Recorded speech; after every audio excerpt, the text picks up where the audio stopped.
Hi, everybody. Thanks for joining us for another edition of Hold My Drink, where we navigate the news and politics with a chaser of civility.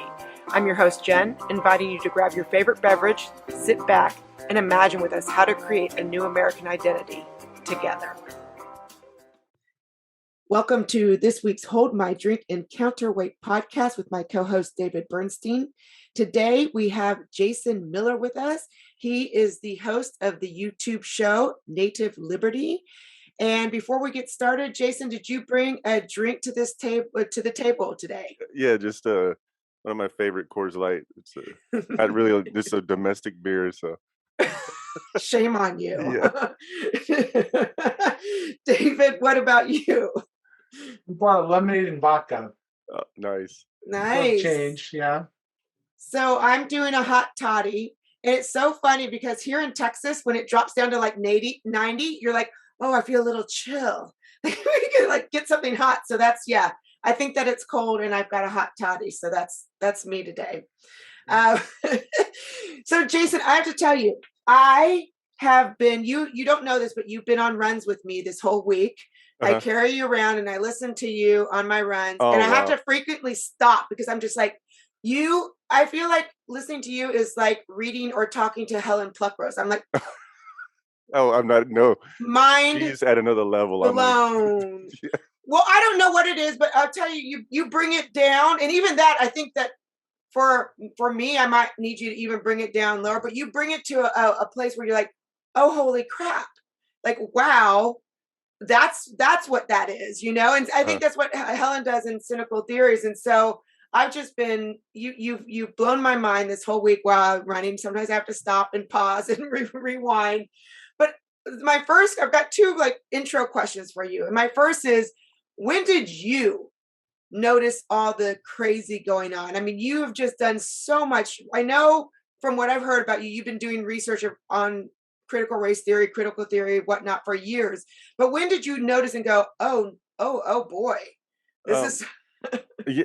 So for me, it's weird because I had seen it in the culture. What happened at Harvard over the Halloween thing. I think back in 2016.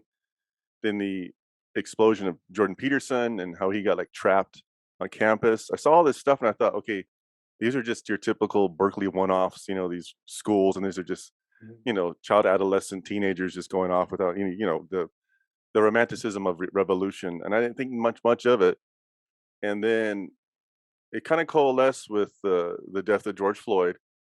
And then I started getting, I have friends with both native and non-native people where I work at. I've worked there for over 24 years, and people were coming to me and saying, I had a real good friend who told me that both of his daughters, who were like I think at the time 21 and 19, they stopped talking to him because he wouldn't agree with their philosophical position of this critical race theory stuff, and it was like it was affecting him and his family.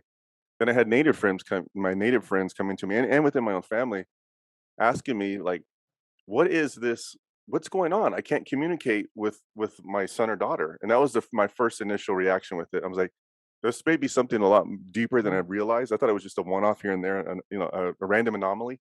And then I started realizing, no, there's a lot more going on. So that's kind of the impetus for me creating my channel was really just to create a small channel, just to get it for my friends and associates and colleagues at work and family members. And then I didn't expect James Lindsay to catch that one podcast episode. Then I guess he tweeted it out. I went from like I think maybe 42 subscribers for like 3 or 4 months, which is fine. I wasn't looking for anything beyond that. And then all of a sudden, I think it's now at almost 1,200, which is it's still relatively small. And I haven't published anything like in 3 months now. So, but that's kind of the catalyst for me getting involved. And I'm going to actually start getting back into producing more videos here real soon. Now that I'm laid off from work because of the vaccine mandate. So, but ooh, I'll be getting back into it here. I have more time to devote to that. So. oh, we're gonna have to talk about that. But I will before we do, I'm writing that down. Is you are so knowledgeable. So, like, did you study this? Are you just an avid reader? I mean, you really, like I said, you are at this. When I listen to you, I hear this level of understanding that I hear from like a Helen Pluckrose, but you're able to bring it down. Like how? Yeah, this is something that Well, I'm also a Christian, so for years prior, 20 years ago, 15 years ago, I studied postmodernism. I had read a bunch of books about postmodernism infiltrating the church, and I wanted to. I believe in like that old Renaissance Saint Ad Fontes, go back to the sources. So I went back to I read Derrida, Foucault, Lyotard, Baudrillard. I started getting into the actual sources themselves, and then from there I went off like into apologetics, defending the faith, and those Mhm. all kind of tied in with 15 years later with what we're seeing now. And I just had to kind of like refocus, and a lot of stuff that I was telling someone else, like I never thought I would have to be engaging this stuff that I learned 15, 20 years ago and having to like dust off the cobwebs in my mind and be like, okay, there's some connections here, but I couldn't really get, and it really wasn't until uh, the grievance studies papers came out with Lindsay, Bogosian, and Pluckrose that I saw the connection. It was their work and they're on the front lines where I was like, oh, I know this stuff. I've read this stuff before. Like you came back to me and I just had to dust off my books on the other side of this book room to kind of get back into, oh, this is exactly what we're experiencing. This is not an anomaly. There's this real cultural force here that's taking place. And then I had to go back and get my old Gramsci books out and the prison notebook papers. I'm like, oh my gosh, I didn't think this was. I thought this was a dead issue. Like we learned that the Soviet Union failed and communism and socialism and private property works and the free market works, and I didn't realize this is back on us again, but it's taking a new form, this critical race theory stuff. Yeah, like I remember reading the Frankfurt School 15, 20 years ago, Marcuse, Horkheimer, um, and some of the other authors, and I think, okay, this is something that happened in the 40s, 50s, 60s, and it's done with, and here it is again, like what this repeating itself again. Are there certain trends in the ideology that we're talking about, whatever we call it? It's so hard to figure out what the right term is. I mean, we call it a lot of times critical social justice because it's more of an umbrella term, wokeness, whatever. Are there certain concepts or reasons why you feel that are inherent to the ideology itself that you feel that it's pernicious, that it's causing all this problems in schools and other institutions? Yeah, definitely.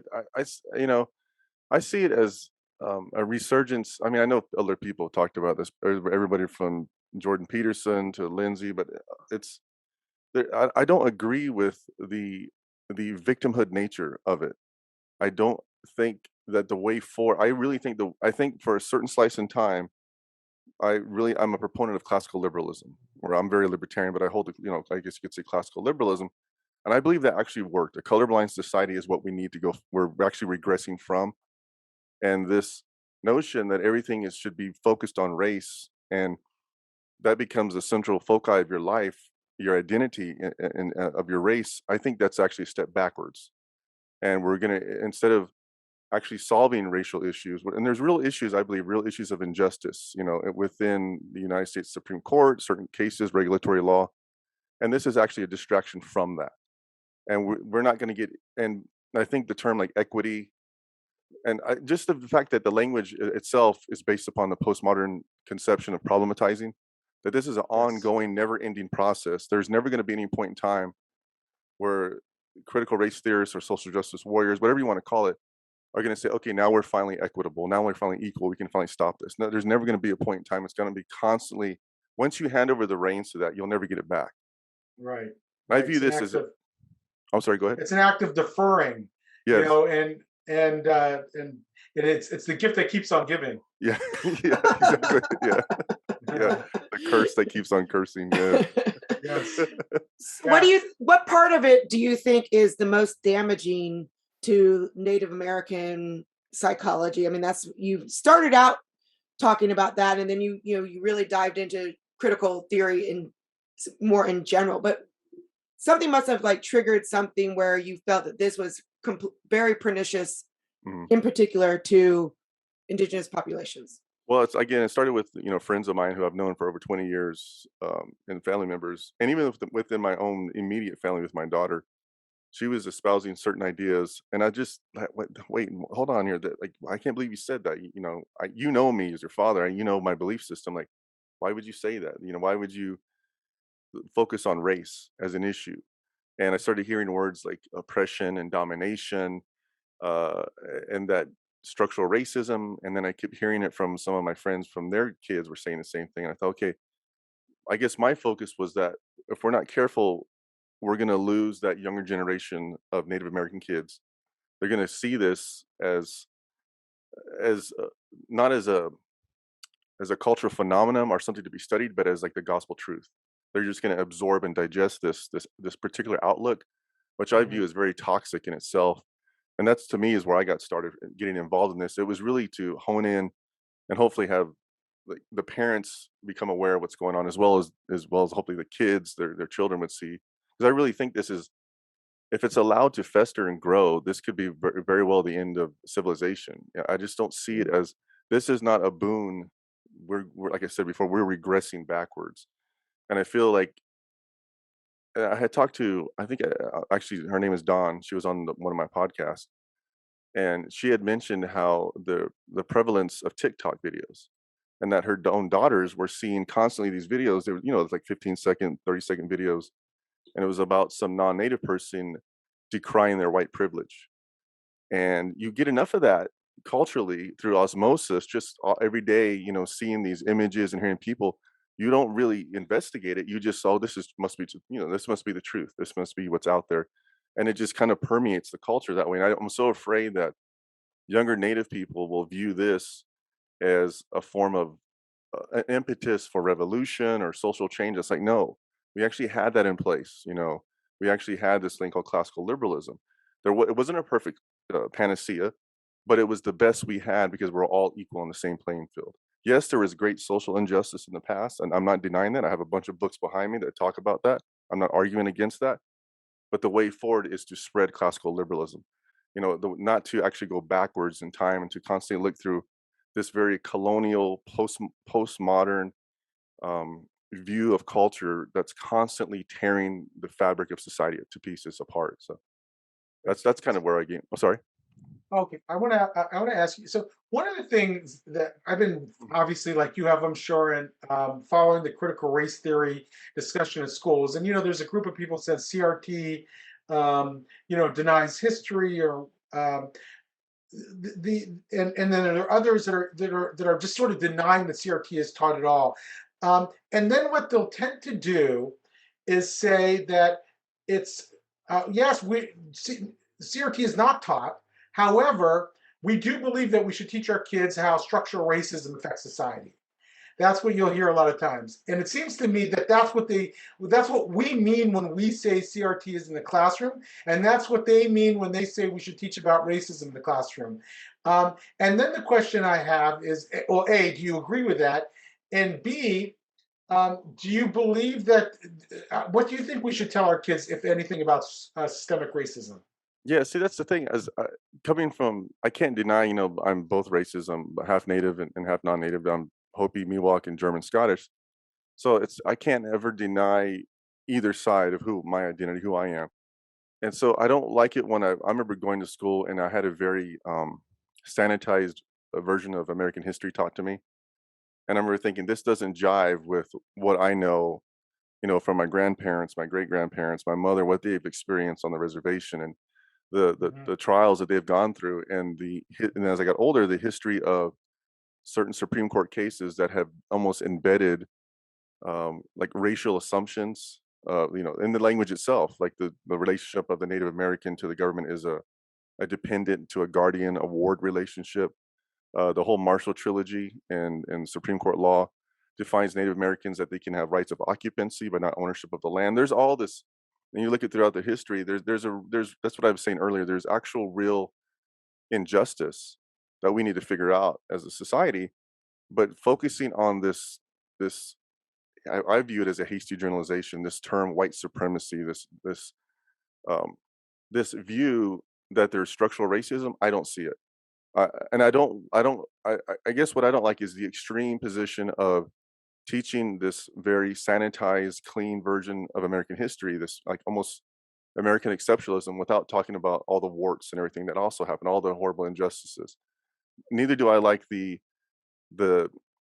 I'm going to say this, but like the Howard Zinn Chomsky version of the other extreme, where it's everything's negative, it's horrible. We've nothing America. It's like I view that also as a form of what's called the nirvana fallacy, where you judge a society or a country by this perfect utopian standard, but yet you don't judge that society itself that you're judging from Right. with that same standard.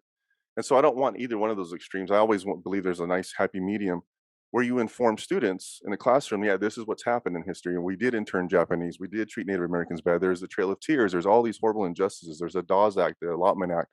There's the assimilation era, the Indian removal. I mean, there's all these horrible instances in American history. But if you also look at the big scale of history in every other country, and then if you actually apply that to Native Americans themselves, tribes didn't treat each other as some sort of benign people. They were always at war with each other. Right. So, and I mean, there was peaceful tribes. I'm not saying again, it's not monolithic, but the point of is that within history, especially within tribal structures, there's a great heterogeneity amongst tribes. Each one has a different customs, cultures, belief systems. Some had private property. They may not have had it in a formal sense, but it was there in an informal sense.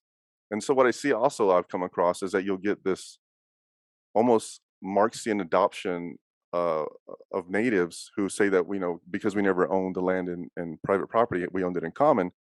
Therefore, we should adopt some sort of Marxist socialist system. I think no, you haven't done your homework. Go look at some of the East Coast tribes or West Coast tribes, or even my tribe. There's matriarchal, patriarchal lineage. There's divisions within the land, rotating crops amongst families, fishing rights. There's all this informal system in place or institutions. And I see that again with this whole notion of, I guess I'm going off on a tangent here, but I'm saying that when it comes to history, I think it should teach a realistic understanding of history and not this jaundiced version or nor this extreme version from either sides. I guess my long way of saying this. Sure. I want to stick with systemic racism, and this may be a little selfish, as Jennifer knows. I'm fascinated by the topic. At some point, I'm going to write an article for Free Black Thought on sort of an exploration of systemic racism, and I see it used in two separate ways. Hmm. One is it's used in the way that you talked about, like America's a white supremacist society. In other words, America is systemically racist. Another way you could look at it is, are there particular institutions where bias is embedded? In other words, is there still systemic racism in America, even if America is not systemically racist? What do you Hmm. think about that question? It's a good question. I think that gets a little bit further to where I'm like politically located is that there is within Supreme Court cases. That's what my focus is on, or that affects Native Americans to this day that are, like you said, embedded racism. There's racial assumptions embedded within it. But that doesn't mean that all of society is inherently racist. That doesn't mean there's this thing called white supremacy that's structural throughout society. I don't hold to that theory. I think it's actually very shallow kind of thinking. I think this again probably is my worldview. Is I do believe in individualism or individuality. I believe also in the group. I don't like the either or approach. I think there's both the individual. We're not born into this world de novo. We're born into a family, so there's a structure in place. Um, but I think like going back to the Marshall trilogy, there's the Johnson v. McIntosh, which is the first decision that Chief Justice John Marshall instituted.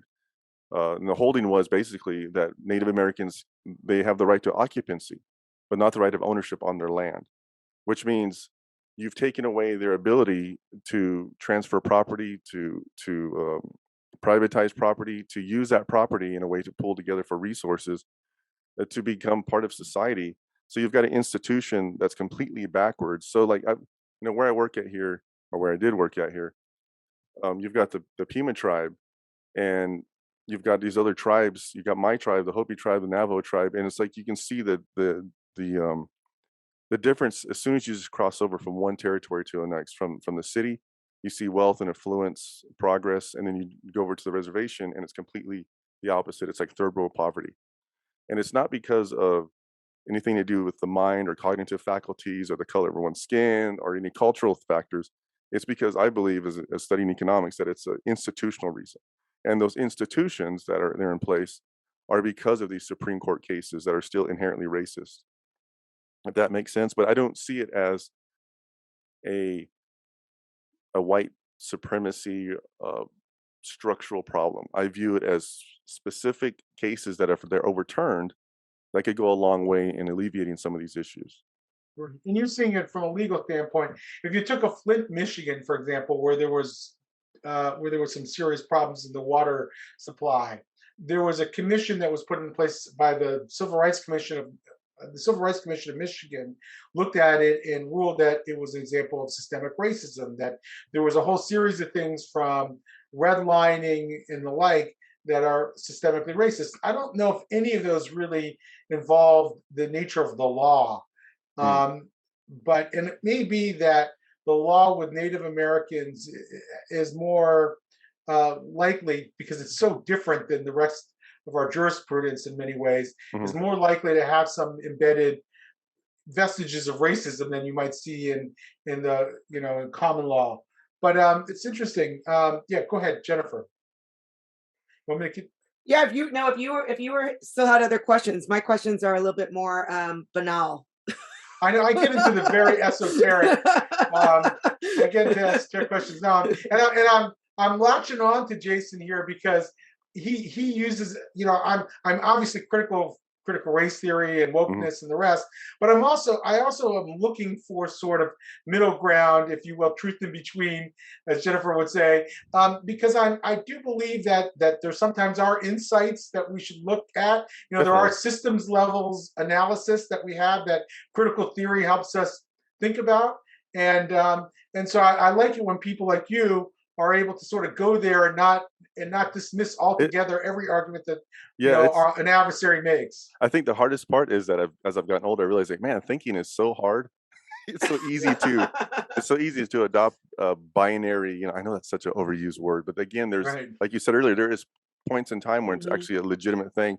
Like, for instance, I'm gonna probably shock people, but I actually I hold to some of the theories that um, Hamni Bobby teaches, which is hybridity. I don't know if you've ever come across that concept, Mm-mm. Can but you explain a little bit? yeah, yeah. So, and this concept of hybridity is Bobby's concept, and I know people are gonna be like, I can't believe he's quoting this guy. People that follow me, but he's arguing.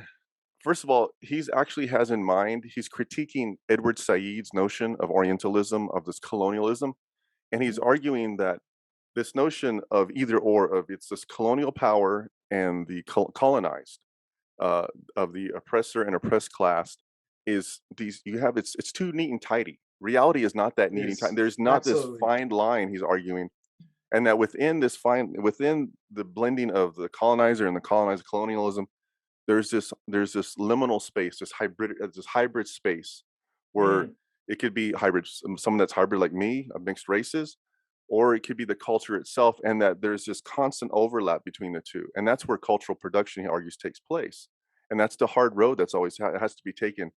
And he argues that's how I look at it. Like, he's actually dealing with, now I know there's some criticisms against that, and some people argue against it, but I view that as him grappling with this very oversimplified binary application of this colonial academic, um, heuristic device or schemata or scheme that's being applied through theory to culture. And he's saying it's not that simple. It's not this clear cut path. There's a lot of time there's overlap. And I think, and I look at that and I kind of take from what he's teaching in his books, and I kind of apply that to this notion of white supremacy or structural racism. Like, it's the there's, same thing. yeah, it's It's the like, same ideology. I mean, it's a post-colonialist ideology that's applied to powerful nations versus powerless nations. You're really taking the same ideology yeah, and exactly. applying it domestically, right? Yes. Yep. So I'm curious about you for a second. So I grew up. I'm Jewish. That's not probably such a shock. And I grew up debating people all the time. And that's what we Uh-huh. did. That's what we do. Not every Jewish family is like that, but a lot are. And I was certainly not an exception. And in fact, if anything, probably more on the extreme end. And when my kids, one of my kids over there, we're debating at the Friday night dinner table. Uh-huh. And in some ways, it's how I learn, for better or worse, and it has its downsides as well. How did you become yourself? How does a guy growing up and with your background become so enchanted with ideas in the way you have? What about your upbringing got you here, or about your personal journey got you here? Gosh, I don't. That could be a whole. It's a whole show itself. Well, I think it was the fact that my family is just a huge on my native side is just a big family of breeds.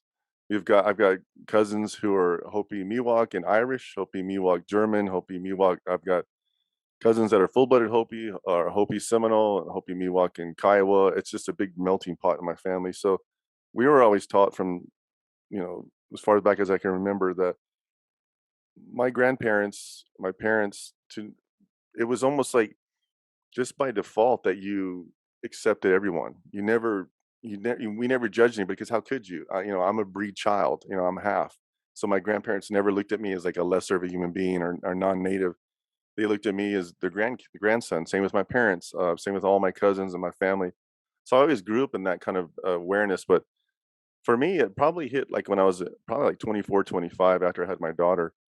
I started realizing I'm just gonna get back into reading books again. That's honestly there was no like no gotcha moment for me. It was just I needed to get back and study and stuff. And I think that coalesced at the same time of my wanting to get back into church, wanting to get back to Christianity.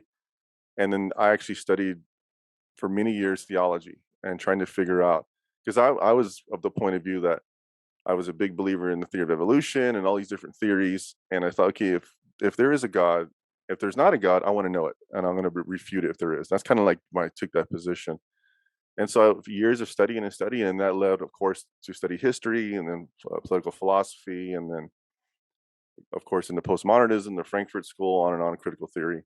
So that's kind of my progression. It's not there's no like epiphany moment that I had. So yeah, and that's ever since then. I've just always I there's no better feeling in the world when you tackle something that you're not familiar with, and you have that like light bulb moment, and you see the connections. Like, oh man, I get it. And then also, I had gone to college for many years. I'd gone for 3 years, and I was going to go and get my PhD in either economics, history, or philosophy. But I saw the writing on the wall back then. I was like, I'm not going to be able to teach what I want to teach or do what I want to do. So I actually wanted to be a teacher. So yeah, that's a very long-winded answer. No, I wasn't no, ready it's for that awesome. question. About you? Yeah. Well, going on that question, so I know that, for you, one of the biggest problems with this imposition of critical theory is the diminishing of the individual. Mhm. And I think that's one of my biggest problems too. You mentioned that, religion is important to you. Do you think that the individual and religion kind of go together? Do you think that I feel like a lot of people who have religion, and I Mhm. mean, the Judeo-Christian, Islam religion, that like there's this sense of individualism baked in. And so sometimes there's more of a push against this imposition. Do you see that, or do you see, I mean, am I making a connection there?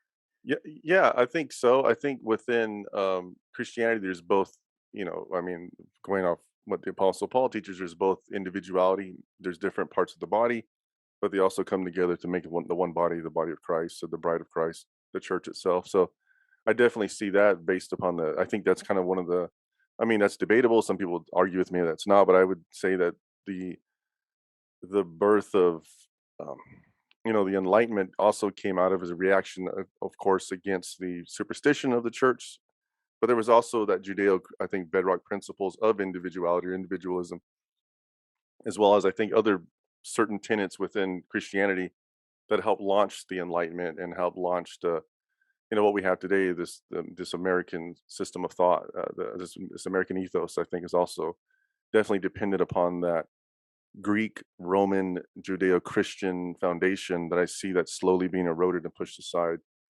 So One, what's interesting, and staying on the theme of religion is, and you do a good job of kind of laying this out, but this new ideology is almost a new religion in a sense. I mean, the yes, way, I mean, do you want to see explain that a little bit? yeah, that's something that it's almost as I was reading some of the core tenets of like Robin DiAngelo and Kendi, and then the intersectionality and some of the writings of Kimberly Crenshaw, and can't think of the other ladies. There's I just read it's over there on my, I forget the name, but the she talks about epistemic pushback. I can't think of her name right now. Allison something. Anyways, but as I'm reading this stuff, it's like coming from my background of the reform position, the reform faith within Christianity, and knowing theology, I'm like, I can see their anthropology here. Their particular understanding of human nature, their eschatology, their end time view, this kind of paradise view that once we, become anti-racist and abolish structural racism, and this utopia will be ushered in. This very millennialistic apocalyptic language. There's also this soteriology, this salvation sense within the writings of the critical race theorists. There's this notion of, like, in Christianity, of original sin, but within critical race theory, it's basically white privilege, or being born with white, or white supremacy, white complicity, white fragility. So there's the parallels are shocking. And I remember years ago I studied Marx, and I can't think of the book now, but I want to say "Fire in the Minds of Men" is the name of the book. But he really tweaks out some of the parallels that Marx basically just adopted. As much as he said he didn't like Christianity, he pretty much just adopted the theological tenets, the prolegomena, if you will, of theology, and just kind of rebaptize them and repackage them in this very secular Marxian outlook. And it was almost the same thing. He had the fall in biblical sense was when, Adam and Eve ate the forbidden fruit. According to Marx and even Rousseau, the fall of mankind is when someone invented property. And then you see that kind of tweaked out again in critical race theory, the Frankfurt School, critical theory itself. So there's all these parallels. And I remember seeing a video with James Lindsay and Helen Pluckrose, and I can't remember the title of the video. It was on YouTube, and they were talking about how the woke itself, how that came about. Like, woke is very similar to being born again within Christian circles. I was like, as soon as he said that, I was like, the connection was like, very palatable, like palatable. Like, I get that now. I see that they almost have their own. And of course, how they treat someone who denies their position.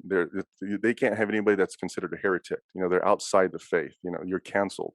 So the parallels are very strikingly, and I haven't done any like in-depth study on it. I just read these things as I come across them, but it's like it's there. I mean, I can see it, and I think it's the hardest part is, as I think, people will disagree with me, but I think people that have a very secular outlook tend to think that they also are not religious. I view human beings as homo religioso by nature. That is, we're by birth religious, and we can't shake that no matter how much we try, and we're just going to reinvent somehow religion again. And I think that's what this is for many people who don't have some overarching meta narrative, some overarching religious structure. I think for the woke, I think also we're in a period in time where this is, like Peterson said, a crisis of meaning within the culture. And so people are gravitating for something that validates their life. And I understand, as a human being, I know what that's like. I want my life to count. Everybody does. I don't want to go through life with a void. And so that's a very human need. And I think this belief system validates that need, and gives them a real feedback on it in real time. I'm on the side of justice, for the side of righteousness, fighting against this evil empire, this evil white supremacy. And I think that gives them immediate feeling of gratification. So I think there's a lot there, psychologically speaking, sociologically speaking as well. Yeah. I'm sorry, that's like a long-winded This rant. is about, are you kidding? We're here to pick your brain. Okay. But I think David, your turn. I completely agree that it is strikingly similar to Christianity, and that's probably by design in a Mhm. way. My first exposure to the term woke was probably in 2016. I went to a meeting with Black Lives Matter activists. I was the head of a progressive Jewish organization, and we were there to meet and encounter Black Lives Matter activists for the first time. I sort of knew the term woke, but I didn't exactly know what it meant. And then there was a group, there was a circle of some of the activists came together. They held hands, and they did what I could only describe like a Christian revival.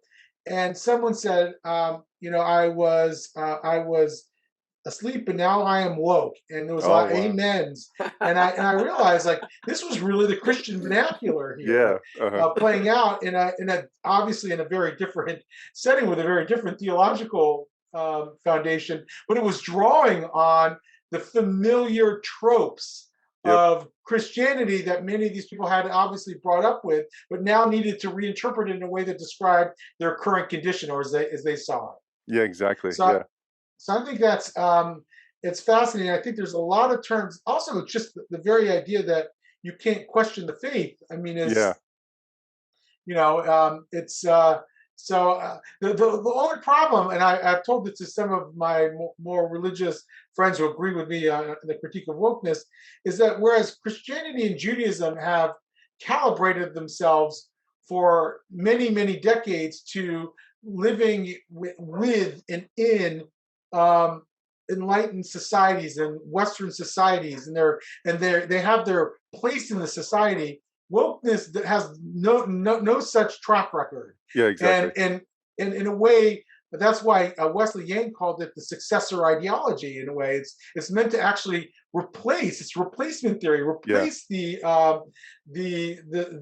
liberal values that undergird our society. I know Well, I just went on a rant myself, which no, I shouldn't no, do. but I think it's like after the Reformation, we had the religious wars for like some 30, 40 years, right? And then there was the Peace of Westphalia, which is where it kind of like we hammered out this kind of liberal society. Yes, And I feel like yes, we're back in it again, with this woke social right. justice movement. Like they themselves are trying to, I think, take over, and where there's pushback, of course, and we're in this same like cold war now, with this woke Right. movement. And I really do believe that the price of civilization is teetering on the edge right now. So for me, it's like I better get involved and start, Yeah. so, and again, I know I've been silent for about 3 months now, not publishing anything, but it's like I need to get back into getting some more videos out there about this Yeah, stuff. you do. You do. And speaking of which, I'm going to move to, I wouldn't call it banal. It's not really banal, but um, I want to talk about your ideas on the vaccine because I'm tying this into where you just said you think something larger, larger civilization is in jeopardy. Mhm. So let's bring it down to an issue that's going on today. What do you think? I know I've seen your ideas on the vaccine mandates. Clearly, you've alluded to the fact that you are no longer employed. Yeah. Um, can you give us a little history, your own story around that, and then your feelings around that, and where it fits into that larger picture of a civilization in jeopardy? Yeah. So sure. Um, so where I work at, I've been there for 24 years. It's on the reservation. I worked for the Salt River Pima Maricopa Indian community, and I had been there for a very long time. And it was kind of a shock to me about 2 months ago that they had said they're going to start instituting mandatory vaccination policy, and there was immediate pushback against it. And I was one of the ones who was saying I'm against this, but this is where again I do value freedom, and I know this may come across to certain people as not being true to my principles, but I actually do believe in tribal autonomy, tribal sovereignty. I want tribes to be able to affirm and adopt policies that they believe in. Whether and this is the thing, they adopted a policy that I disagree with, but I also have, and that's their freedom. That's also my freedom to disagree with that policy and my freedom to avoid my contract with the tribe, which is what I did. I don't agree with the tribal's policy of mandatory vaccination, which is what they have in place now.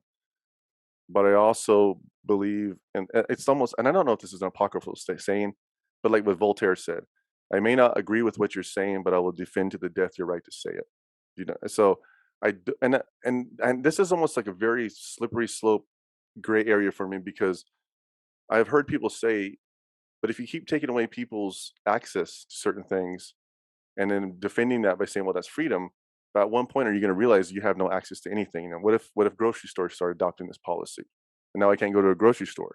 And this is the thing I tell people that I am probably more vaxxed than most people because when I was a little boy, we lived in Iran, Italy, Germany, and Spain, and then we came back to the States. Every country I went to was like like probably 5 to 8 to 10 shots. Then coming back to the States, so I'm multiply vaxxed. I'm not against it. I'm just extremely hesitant. after studying public choice theory, economics, knowing the history of the failures of the government without this feedback loop that's essential in the free market, government, not only when it makes a mistake, it doubles down on that mistake. And so I'm hesitant about the vaccine. That's all. Don't know if I'll ever get it, but for what I can see for right now, what I'm studying that's coming out of Israel, is that the efficacy of the vaccine is very limited. I don't want to go into that territory because I don't want to get your channel, a check mark or something. But That's okay. We're but yeah, go on. no, so for me, it's an issue of freedom, and I don't ever want the government dictating to tribes or individual human beings violating their freedom. I'm always going to be a proponent of freedom, but again, this is this weird gray area where I haven't quite. I'm still trying to figure it out. Like I said, what if I wake up tomorrow and all the grocery stores where I live at and say that I can't enter the grocery store unless I show my proof of vaccination? Like, at one point, do I realize that this is no longer working for me? This is not, there's a disconnect. I'm not sure how I can quite weave my way through that. And that's kind of what I've been doing right now, is kind of researching and looking this like throughout history, trying to find examples and trying to understand what if everybody in society is saying this and I'm the one? Maybe there's something wrong with how I'm viewing the world. I don't know. So I don't have a really good answer for that. I at the end of the day, I do support freedom. So Yeah, if that makes sense, of my course it does. position. I mean, I think that the argument that I hear people say is, well, it's like public safety, right? So like it's like a seatbelt. Mm. It's not necessarily for you, it's for the public. What would you say for something like that? Well, first of all, I hate wearing seatbelts. I can't, I'm the old school. Like, I remember going Oh cross my, we country without seatbelts. no. And we Yeah, were like playing in the back seat, like tumbling around. yeah. Yeah, no.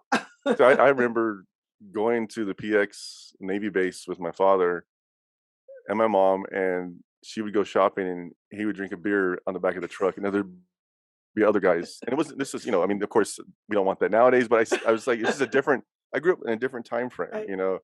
I remember going to sleep, and the screen door was unlocked. There was no locks on the door. I mean, there was locks on doors, but we never locked the doors. It was just a different time. So for me, it's hard to adopt this very therapeutic, safety-centered society that we Yeah. have now.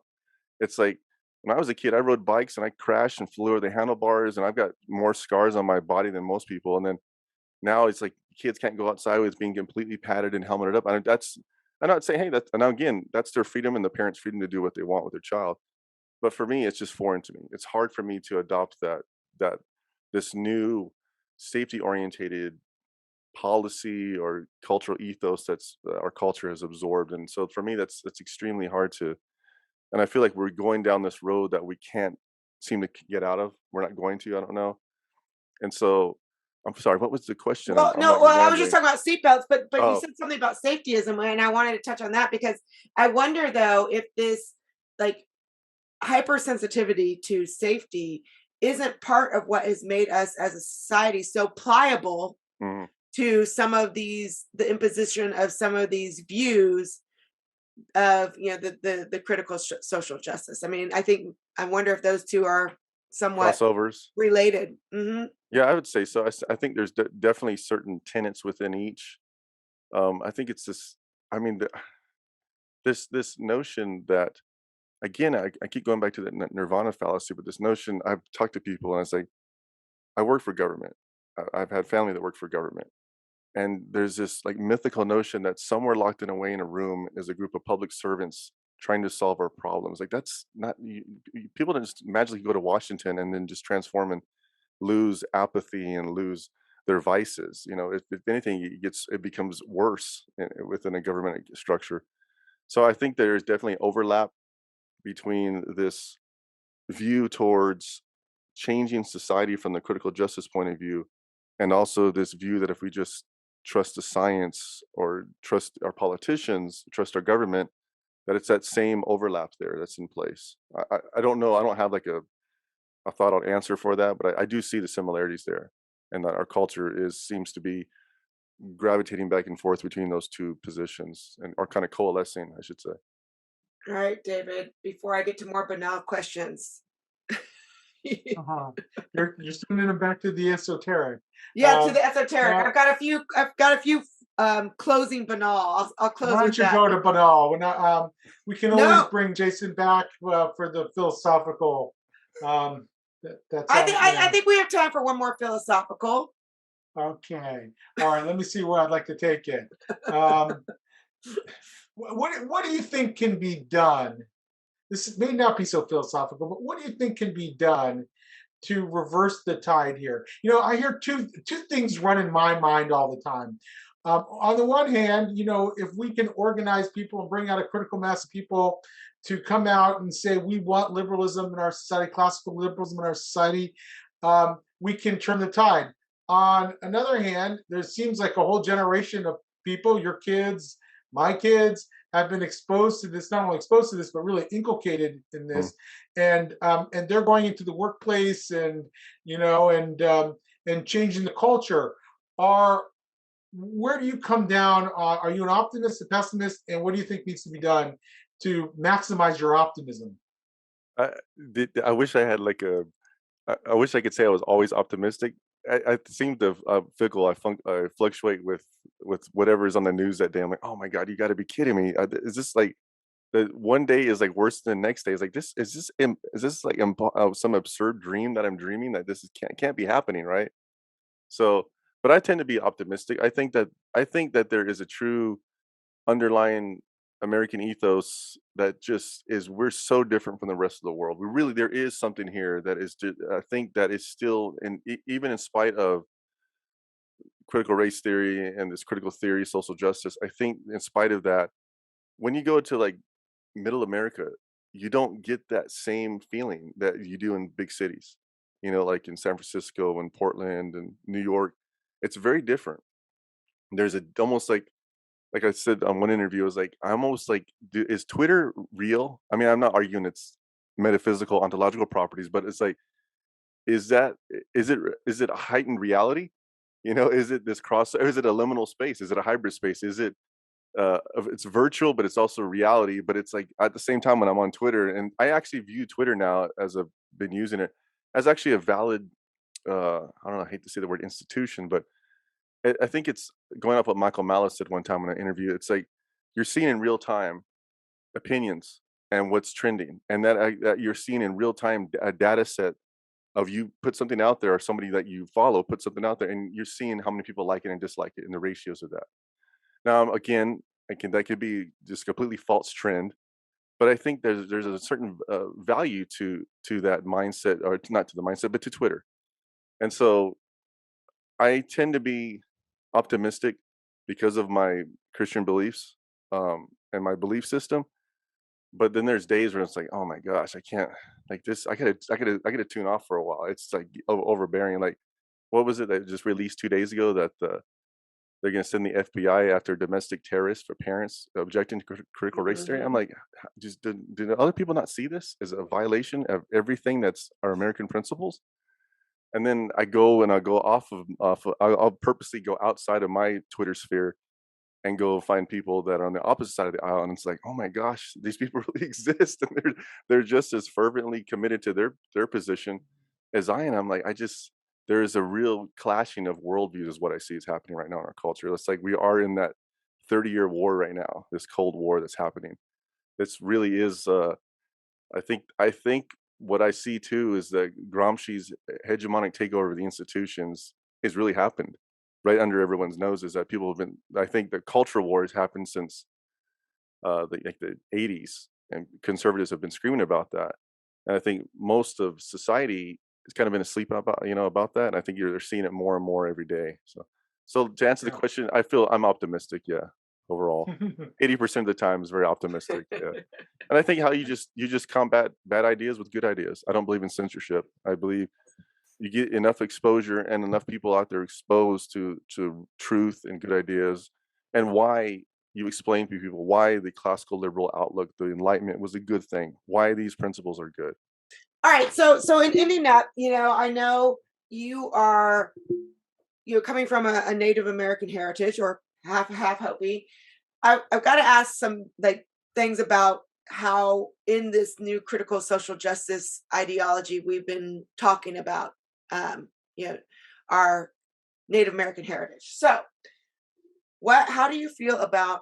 I'm sorry, this isn't funny, but I've been on meetings where you have to do your land acknowledgments. Oh no, yeah, cringe. Okay. Yes. Yeah, I'm sorry. I'm trying not to laugh because but here's the thing though, Jason. I mean, I know that it comes from a good place because there were, and we already said there were some horrible things Mhm. that happened.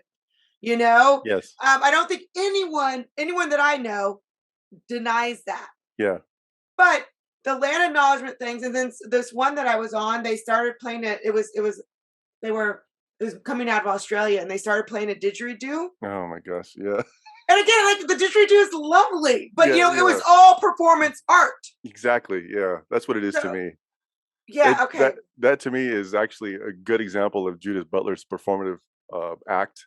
I mean, I know she's applying that to gender, but it's to me, it's like, what value is that adding? And I look at that as it may be, like you said, it may be, I'll borrow your word, it may be a banal thing, right? It may be looked upon from one point of view as just a, a slight acknowledgement. But what I don't like is that underlying invisible hidden ethos underneath it, that I think that if that spreads is actually horrible for the for our republic, because once you allow that, what's behind it is this notion again, it's that it's not enough to be against racism, you have to be anti-racist, and that's part of that paradigm where it says that you've got to acknowledge that your campus or your organization is on living on stolen land.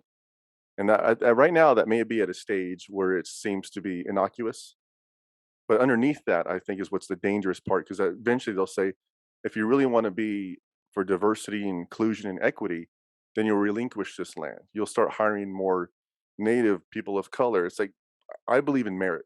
I believe in individuality, individualism. I believe you should earn your position in society. So that runs counter to me, and I just view that as possibly, again, I'll borrow from James Lindsay and those guys, but it's like a Trojan horse. Right now, it seems like something that's insignificant.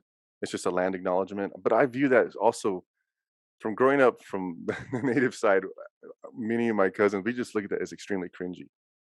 It's like, I've actually been like, this is a bad example, but I've been to weddings uh, from non-natives, and they mean it as a compliment. They'll dress up in buckskins and with feathers, and the bride, and they'll even play like a flute, as if that's like the only thing that natives play is the flute. And it's like, man, and I know they mean well, and I know they're trying to compliment, but it's like, oh, that's just so like cringy and just not. Well, I don't look at it as offensive, but it's just, to me, that isn't the same level of these land acknowledgments. I know they mean well, and maybe some people are doing it because they do mean well, but I look at that again, what's underneath that, what worldview is shaping that? And I think that worldview is antithetical to moving forward towards back to a classical liberal society. Hmm. Yeah. Well, okay. So one other question that touches on that, but okay. So I have to backstory. When I was a young girl, my dad we were part of something called Indian Princesses, which I'm sure doesn't exist anymore because Uh, I mean, bad. But I have to tell you, like, I was so proud to be an Indian princess because, like, Indian princesses rocked, I mean, they were tough and they, like, could survive in the wild. And that was the uh, whole idea behind Indian princesses. It was like a father daughter thing. And it was like not survivalist, like, as in, like, prepper, but survivalist, like, how, a father teaching a daughter how to change a tire. I mean, like, yeah. seriously, that Mhm. stuff, right? And we would go out bird watching and stuff. And so anyways, always grew up, and I mean, I was that little kid that did dress up as an Indian, which was now cultural appropriation. I am so glad we don't have, like, we didn't have social media because my life would have been ruined, already. Um, but it was because I loved it so much, and so I mean, like, I was so disappointed when the whole Washington Redskins, the Oh yeah. Chiefs, and all Mhm. that. To me, that was like they chose those names because they were badass. Exactly. No, I You have know? I have friends, full-blooded Native friends, and all of us. I don't know if it's our age group, because I'm middle aged and they're pretty much the same age as me. But we love the Washington Redskins. And I'm talking about full-blooded Pima guys, full-blooded Hopi guys, full-blooded Seminole people, Kiowa, Apaches, some Sioux guys that I know that was our team. I mean, I was born in DC, so I was always been a Redskin fan, and I was like, also like, what Washington football team? That's so lame, you know. But again, that's disconnect. That's kind of what I was pointing earlier to. I think your question, David, that the younger generation, they were the kind of the spearheading that movement. That they had bought into that critical race theory, and that this was a sign of cultural appropriation, of oppression, committing violence. I was like, how is the name committing violence? I don't get that. But I mean, I do within the theory, but that again, to me, it was all being pushed by that younger generation. And that's where I kind of like got involved, because I wanted to target that younger generation and kind of like give their parents and give that audience like some counter information that they had been learning in school. Because most of the contact that I do, if I do have contact with the younger generation and the 20-year-olds, it's very rare just because of generational gap.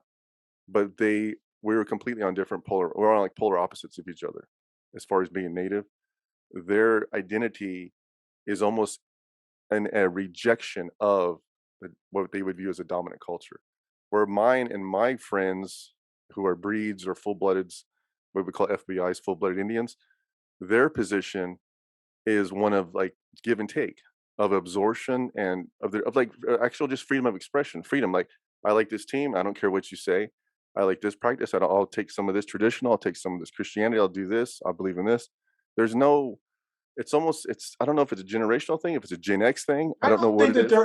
I don't actually think that they're rejecting the dominant culture. I think they're embracing the dominant culture. The dominant culture is wokeness. I mean, in some ways, in some ways, they're pretending like that they're rejecting whiteness or whatever, but what they're really doing is just embracing an alternative version of the dominant culture in some ways. By the way, just to be clear, I was an Indian guide, and my name was White Cloud. I don't know why my name was White Cloud, but so I have it's like a double there, you know. But it's but yeah, so I also was in the Indian Guides. I mean, that was a big deal. Like, my dad was running bear, and you know, we took it actually very, very seriously. Yeah. I mean, it sounds like, you know, it's a joke, and it was not demeaning. At least the way we understood it, it was not demeaning at all. We learned a lot of the traditional Boy Scout, you know, skills sets and everything else, and we shot our .22 rifles and everything else. But yeah, so you know, I have mixed feelings about the Redskins. I don't know, maybe it was time. You know, language can change some, right? I mean, but anyway. Oh my gosh, I'm gonna call you White Cloud. You really? Okay. Then I'm gonna have to do some, you know, traditional dress here. Imagine being a breed and having to choose every Halloween in like grade school whether I wanted to be a pilgrim or a native that year. It's like, can I be both? All right. Oh my gosh. Okay. So we have taken up enough of your time. How do you always end your own podcast? And you have a lead, not follow. How do you? What is the? It's a Latin phrase. I actually learned that. I saw that I was heavily involved in jiu-jitsu when I was younger. Once I get into my 40s, I had to stop because I was just constantly getting injured all the time, and I wasn't healing fast enough. But there is a flag. It's from Brazil, and it says "Non do corduco," which means I am not led, I lead. And so I use that as my like signature, which I just completely culturally appropriated from the Portuguese population. So, you know, but I mean, it's a Latin term, but I mean, it's beyond. It's more than just the one country. So Jason, wow, thank you so much. It was so good to get to know you, and I hope that this is the first of many many conversations. So what is it again? Lead, not follow, or non do corduco. I am not led, I lead. I'm not led, I lead. All right. Well, I appreciate you. Thank you so much, Jason. Thank you. All right. Bye-bye. Bye. Thank you for listening to this episode of Hold My Drink. Like or subscribe to the show and check out the show notes for links to source material and to our website, where you can find what each of us is reading every week, different news with different views. If you have a topic that you would like us to explore, drop us a line. And join us next week as we say, hold my drink, and the conversation gets real.